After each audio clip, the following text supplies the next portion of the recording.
I got friends that I know that I'm only gonna hear from in a time of need. I got friends that hit me up when it's been a long time they ain't heard from me. I got friends that will just be cool if I make that call and tell him it's peak. If he puts you on a shirt, he did it for me, it's a loyalty. I got friends that won't go anywhere else, she calls me the TBE. I got friends that I call my G, couple day ones with me. I got friends that started out like that, but she turned into a queen. Back in the palace ain't where you find my royalty. The next topic we're going to discuss on Boxing Bros is Lennox Lewis speaking facts or hating on Anthony Joshua. So Lennox Lewis had some things to say about AJ and Eddie Hearn. So we're going to take a look. All right, so here's one of the tweets from Lennox Lewis. Lennox Lewis said, in my opinion, this fight adds zero credibility to AJ's resume. He's supposed, in all caps, to win this fight. And when he does, what does he gain or learn by beating someone in his second heavyweight fight? If he loses, then it's an absolute disaster. The same stood for Fury, and it almost cost him everything. And then Eddie Hearn replied, listen into yesterday. The winner fights the winner of Fury versus Usyk for undisputed. And when AJ joins your club, I know you will be delighted for him with the winking emoji. So Lennox wasn't happy with that. So Lennox had more to say. And of course, you know what time it is. We're in a new era. So Lennox said what he had to say on Twitter. And Lennox said, okay, Eddie Hearn, I know this is the promoter in you speaking, so I'll break it down like the boxing fan I am. If AJ beats Ngannou, which he should, does that elevate him to a shot at undisputed? Beating Volin and Ngannou, question mark.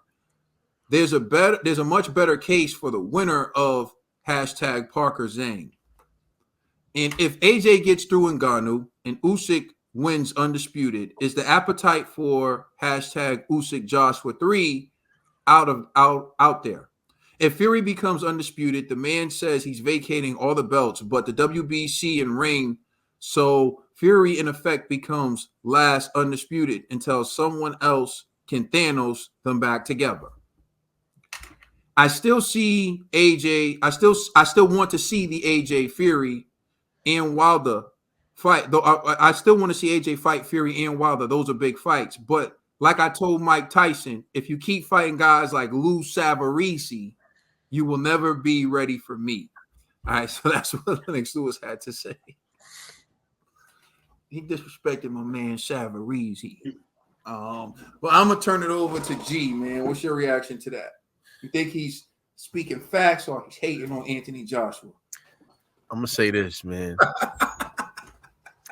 I agree with him. You know what I'm saying? But and only because he's making a lot of sense. Like, you just came from fighting Wallin. Now you're about to fight Ngannou. And that's going to propel you to have the opportunity to fight for the undisputed champion, bro.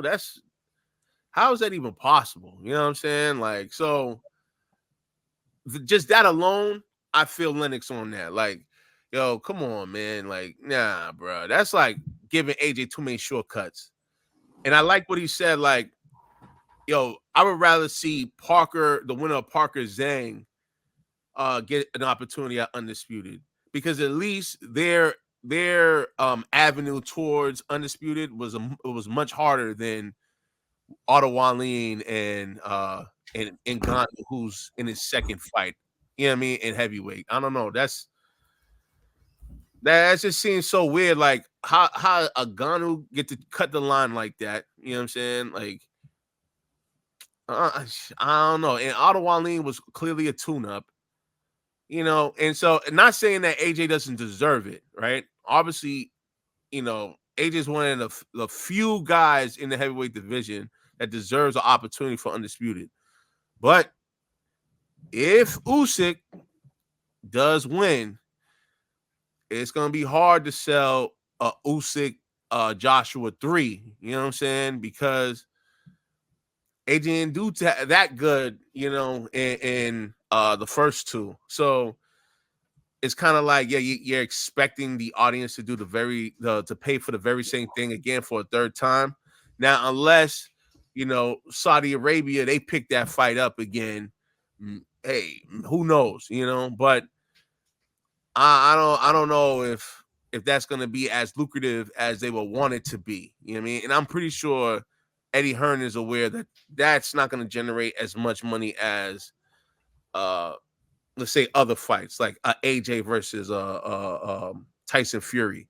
So I don't really think Lennox Lewis was hating. I think he was just open with his honesty. You know what I'm saying? He was just going public with it. So yeah, I don't view it as hate. I think what he was saying was pretty sound. Dollar Bill? Nah, I agree with you, G. The only problem with me that's why I think why it could be considered as hate is he always got something to say when it comes to AJ. You know what I'm saying? So that's why it'll probably it might come off as hate. You know what I'm saying? But I agree with you. With everything he was saying, it made sense. You know what I'm saying? Like it didn't sound like he was hating. He just had an opinion, and a lot of people might feel that way. Like, what are you gaining from, fighting the UFC guy? You know what I'm saying? Like, you're not gaining nothing. And how does that automatically make you the top runner for Undisputed when you got all these other guys out here doing great jobs in the sport as well? Yeah, but it's coming from Lennox Lewis, who's been critical of AJ a lot. You know what I'm saying? So, of course, some people are going to look at it like, come on, man, give the boy a break, man. You always, riding the homie, man. So it might come off as hate. But like you were saying, you know what I'm saying? Like, I do think it was just his opinion. And, I see some points in his argument. But on the other hand, since it is Lennox, and since he's always, coming at AJ, it seems like I could see how some people might consider it hate as well. I see it as hate, and I'm going to tell you why. One, Trill, I'm saying it because of what you say. He's never really had anything good to say about AJ. And this goes back to, a lot of people, related to the fact that AJ chose not to sign with Lennox Lewis. Lennox Lewis wanted to sign Anthony Joshua fresh out of the Olympics, and he chose not to sign with Lennox Lewis. That's why even when he addressed Eddie Hearn, he was like, I know this is the promoter in you speaking, but let me speak as a boxing fan. Fine. He's entitled to have his opinion, but his opinion seems overly critical of Anthony Joshua, and I'm going to tell you why. Otto Wallin and Francis Ngannou gave Tyson Fury fits. Otto Wallin, when he fought Tyson Fury, he cut his eye, and Tyson Fury had to fight his behind off to get the dub. And some people feel like they would have stopped that fight if anyone else but Tyson Fury had that cut. Now, to me, I don't have that argument because Tyson Fury won that fight. I think he won it convincingly. There was no debate about who was the winner of that fight, and he was able to finish. So that argument's dumb to me, but it doesn't change the fact that that fight was competitive at times. Anthony Joshua fought Otto Wallin, and he dominated Otto Wallin. If you want to make the argument that Otto Wallin was a tune-up, fine. But Fury struggled with that tune-up, and Anthony Joshua did not. Now, you want to talk about Francis Ngannou. There was a stir in the boxing world because this man making his professional debut got a split decision loss to Tyson Fury, in which a lot of people actually had him winning. So this is where my beef comes in with Francis Ngannou. I mean, not with Francis Ngannou, with Lennox Lewis. If Francis Ngannou would have gotten the decision against Tyson Fury, would you still be criticizing Anthony Joshua for fighting him? And the fact that you're criticizing Anthony Joshua for now fighting Francis Ngannou means you're negating the fact that this man was competitive with Tyson Fury and actually won on one of the judges' scorecards and actually won with the fans. So you're overlooking all that and making it seem like Anthony Joshua's cherry picking. And that to me is flawed, and that is false. Anthony Joshua is fighting a guy who dropped Tyson Fury, just like Wilder dropped Tyson Fury, a guy who got a split decision loss to Tyson Fury, and a guy who many people felt like beat the lineal heavyweight champion of the world in his pro debut. You're right, it was his first fight. So let me ask you a question, Lennox. Do you think he's going to be worse when he fights Anthony Joshua, or better after the experience he got fighting Tyson Fury? You're sitting here spreading this narrative as if Francis Ngannou was some helpless dude in his second fight, when that's not what we saw. That's not what we saw. We saw Francis Ngannou belonged in that ring. At times, Francis Ngannou dominated that fight. And like I said, one judge scored it for Francis Ngannou. The boxing fans, the general public, felt like Francis Ngannou won. And yes, it was his first fight. If anything, Francis Ngannou just made the greatest boxing debut in the history of the sport. And you're saying, oh, well, what did he do to get the fight with Tyson Fury? He did, Joseph Parker don't fight Tyson Fury because he's his puppet. So what are you talking about? I would love to see Joseph Parker fight Tyson Fury. But, oh, no, that's his buddy. That's his friend. They're not going to fight each other. Yeah, that's just going to, that'll be Wilder and Malik Scott again. That's what I'm saying. But let's make that hypothetical fight. How good of a fight would that be? You think that Joseph Parker is going to do better than Ngannou did against Tyson Fury? Tyson Fury sparked out Dillian White with one punch. Dillian White beat Joseph Parker. You talking about Anthony Joshua like Anthony Joshua was so far ahead of his time. These dudes are still racking up victories that he already got. We're going to give Big Bang Zane credit if he beats Joseph Parker. Anthony Joshua did it years ago when he did it when he was champion, and he did it when he was undefeated. He did it first. Yeah. He Ray-J'd the situation, which is the case with Anthony Joshua in a lot of situations. Anthony Joshua done already bodied these dudes. He body bagged Dillian first. Yo, he can't help it. He beat literally everybody. Francis Ngannou was new blood into the situation. And another thing I don't like about what Lennox Lewis said is he acts like Anthony Joshua didn't have a deal signed to fight Deontay Wilder, and it didn't happen because Deontay Wilder fumbled the bag.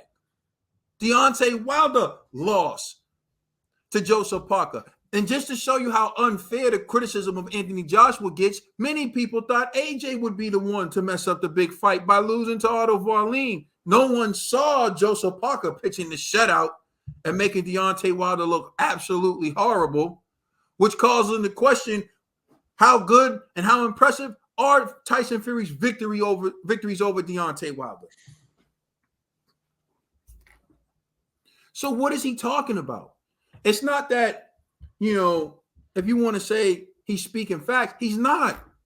He's misleading the public, making it seem like Varlin was a tune-up. Yeah, he was a tune-up for Joshua and a tune-up for Fury.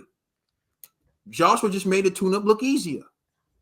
Francis Ngannou, it's his second fight. It's a lose-lose. Wrong. Because if Joshua knocks out Francis Ngannou, he did something Tyson Fury can't do. He did it more conventionally, and the public's going to look at him and say, he's the baddest man on the planet. Did you forget the title of that fight? The reason why Tyson Fury fought Francis Ngannou was to be the baddest man on the planet. He lost. Everybody looking at Francis like he's the baddest man on the planet. So now that the world sees Francis as the baddest man on the planet, yeah, he may not win the title. He may not win undisputed. But if he knocks out Francis, now the world sees Anthony Joshua as the baddest man on the planet. And I'll close by saying this.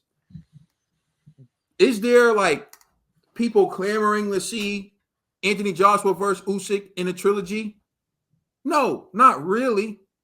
But more people would want to see that fight than the people wanted to see Tyson Fury versus Deontay Wilder in a trilogy. Remember, Tyson Fury was coming off of stopping Deontay Wilder so bad Mark Brillin threw in the towel, and Deontay Wilder made every excuse in the book, including resurrection,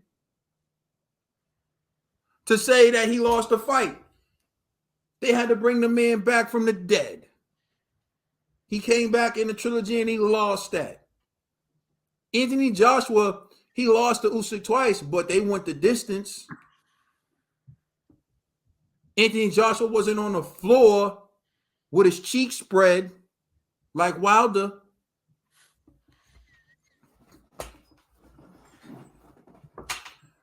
Face down, ass up.